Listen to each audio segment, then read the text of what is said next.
You see, every generation, our ancestors put back a soul on this earth to help detach, you see what I'm saying, their people from what we know as Rome.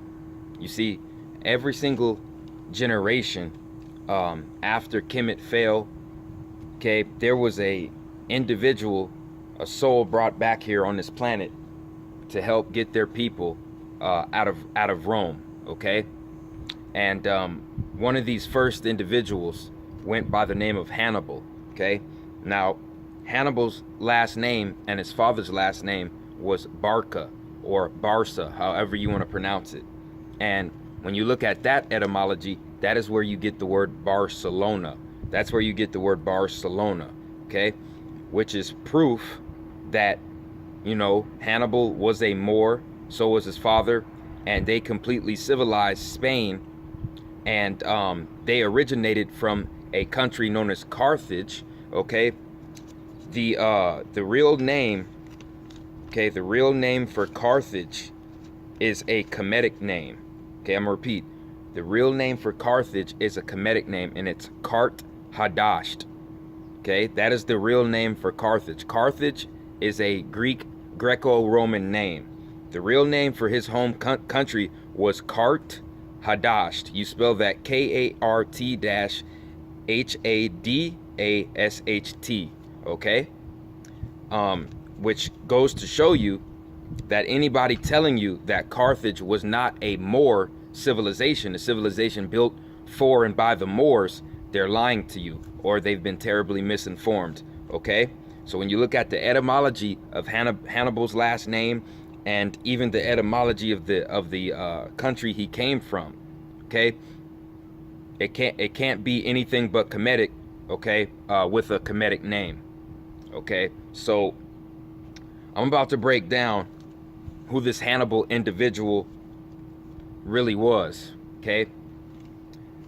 This character, this great leader we know as Hannibal, okay, he was trained in the Kemetic science of the Magi, okay, and the Kemetic science of the Magi, okay, which is where the samurai originate from. Hannibal was taught how to communicate with animals out in the wild, out in nature. He was taught this, okay? He was shown this by his elders, okay?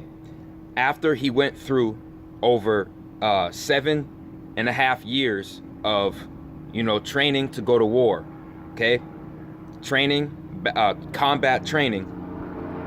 He was put into the army, into a leader position in the Carthage army, okay, at the age of 25. At the age of 25, his father was murdered, okay, when he was a small child. His father was murdered by the Roman government, okay? So when this guy became 25, Hannibal, he declared war on Rome and swore to get revenge on that empire, okay, because he knew if he would destroy Rome, that would give the world power back to the Moors. That means the Moors would gain control over world resources again, okay? So this is what this man's plan was, okay? He was taught in the Kemetic science of the Magi how to talk and how to communicate with animals, okay? And the favorite animal that he was able to communicate with, and the animal that he thought was the most intelligent, okay, was the elephant, okay, which was the elephant. And if you do your research, Hannibal named his personal elephant Surus. Surus, S-U-R-U-S. When you do your research on that name, the word Surus comes from Syria.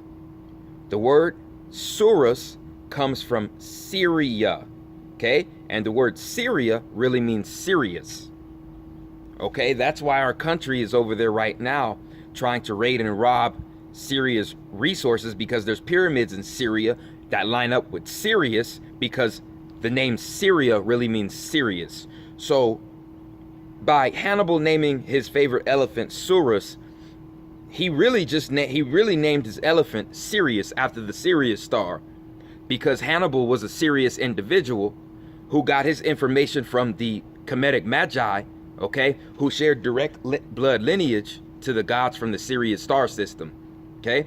Hannibal shared that lineage as well, okay? Hannibal had basically what we would call a pure Moor bloodline, a pure Moorish bloodline that went straight back to the Sirius gods. And that's why he was able to tap into, okay, that extrasensory to communicate with animals. Okay, this is not a joke and this is not a game. Hannibal of Carthage declared war on Rome at the age of 25. He had 37 elephants, as well as 94,000 soldiers in his army. He had 94,000 soldiers in his army, and he had 37 elephants. He sent 21 elephants to his brother in Spain. So when you add 37 and 21, you get 58.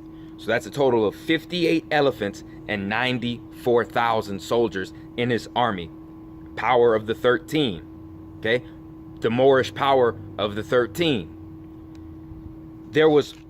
I believe there was 4 major battles that Hannibal ended up winning, okay, to cause Rome to actually concede the war, okay?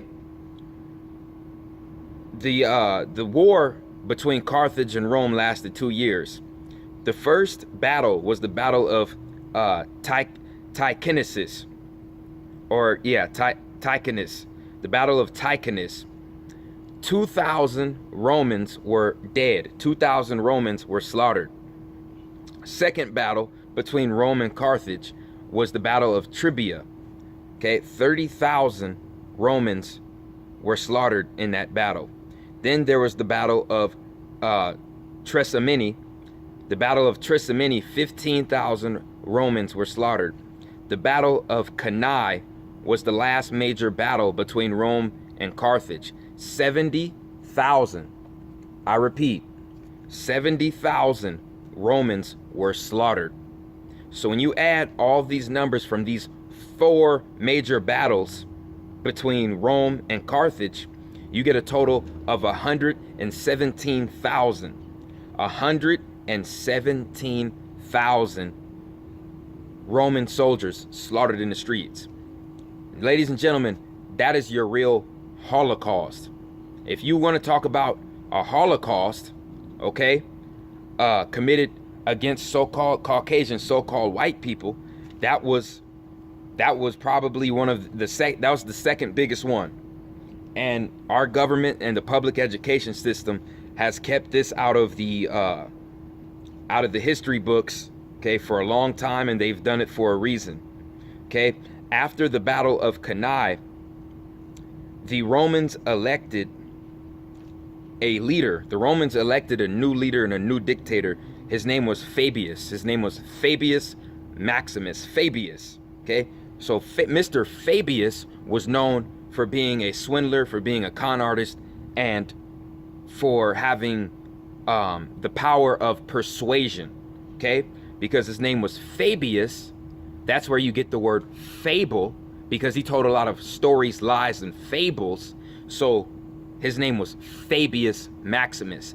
And after 117,000 Roman soldiers were slaughtered by the hands of the Moor Hannibal, Fabius came up with the plan to trick Hannibal and to concede, to say he conceded the war, and tell the Carthage soldiers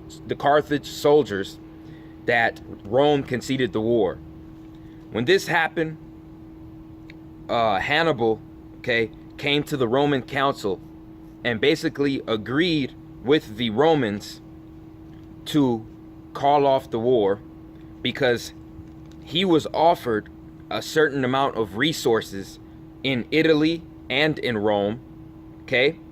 So he basically took the bribe and didn't know he was being set up by Mr. Fabius, okay? Who also bribed Hannibal's wife into telling Hannibal to go to Turkey, okay, to take a visit to Turkey.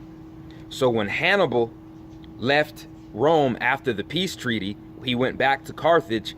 Then he was convinced by his wife to go out to Turkey. And when he went out to the palace in Turkey, there were nothing but Roman soldiers waiting to annihilate him. And so Hannibal went in a certain chamber and committed suicide. Okay? Because Hannibal fell for the fable, he fell for the illusion, he fell for the lies of the beast people on this planet. And when I talk about the beast people on this planet, I'm talking about the Zionist Jews. Okay? The Jews in power and the Caucasians we see every day on the streets are two completely, totally different entities. I want everybody to understand this, okay? And listen very carefully. The Jews at the top, they are known as something called the sons of Cain. Okay? The sons of Cain.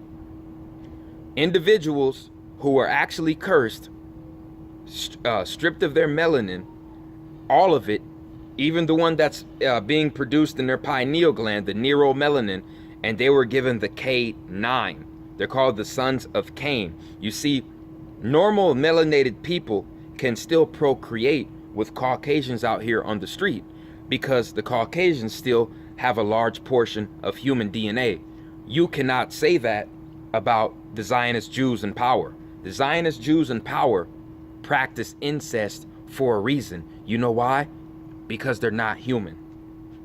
Because they're not human, okay? They are not human. And Hannibal did not realize this. Hannibal still thought that these Zionist Jews had a heart, and these Zionist Jews did not, okay? Fabius Maximus told Hannibal a fable, lied to him, said he wanted peace, but then went behind his back, okay? Set him up to take a trip to Turkey, but when Hannibal took that trip, there was Roman guards waiting to execute him, okay? So this story just goes to show that these individuals in power, these sons of Cain, these Zionist Jews, okay, that are directly related to these reptilian humanoids, they cannot be trusted, okay? Because Hannibal was the greatest military leader, military strategist that has ever existed on this earth, okay? He was outnumbered in every single battle, basically, but he outsmarted his opponent, Rome, with technique, okay? And his only flaw was his ability to forgive and him being too trusting, okay?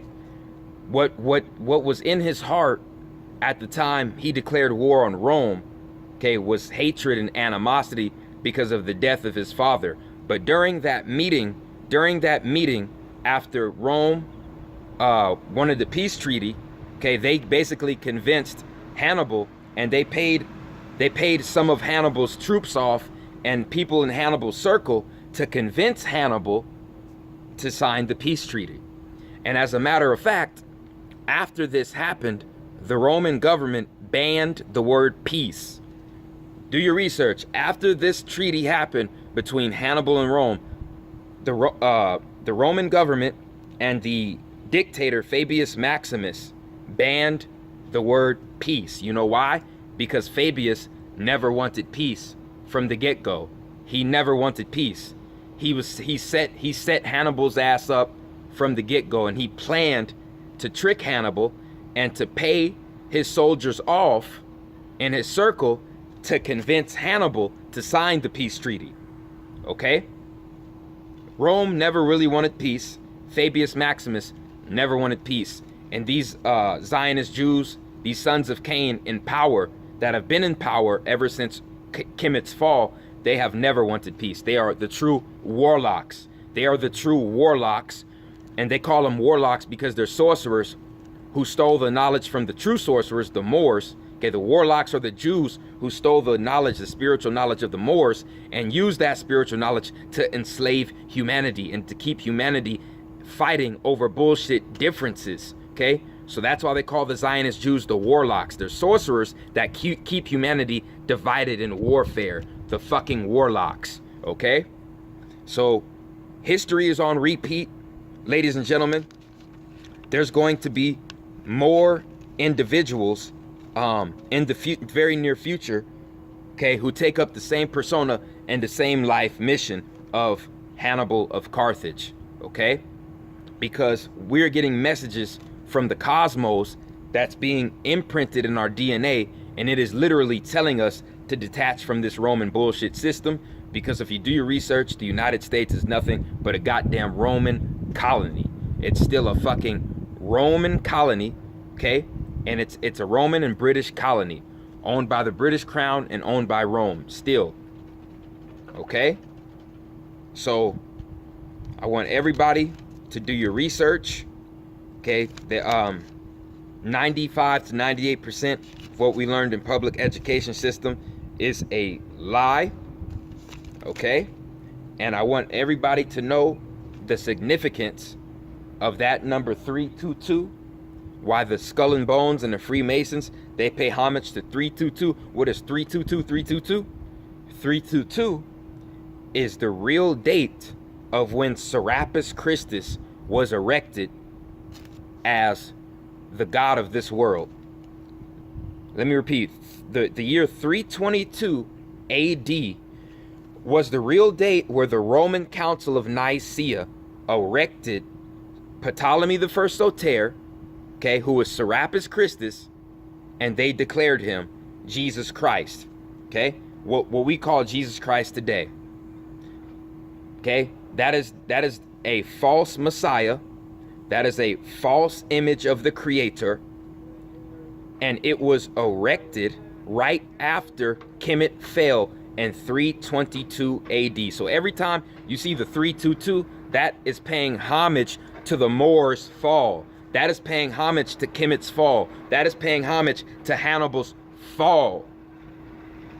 Okay? I want people to wake up, research history, because if you don't know your history, God damn it, you're doomed, and you'll never know your future or what you were destined to do on this earth. Okay? So that's really all I had to say on this topic. I appreciate everyone who supports RFG and Atlantean movement. This next video, I'm going to be breaking down the symbology behind Wonder Woman and the Species movie series. I appreciate everyone who supports RFG movement and Atlantean movement. Like, subscribe, share this video. It's the chosen one.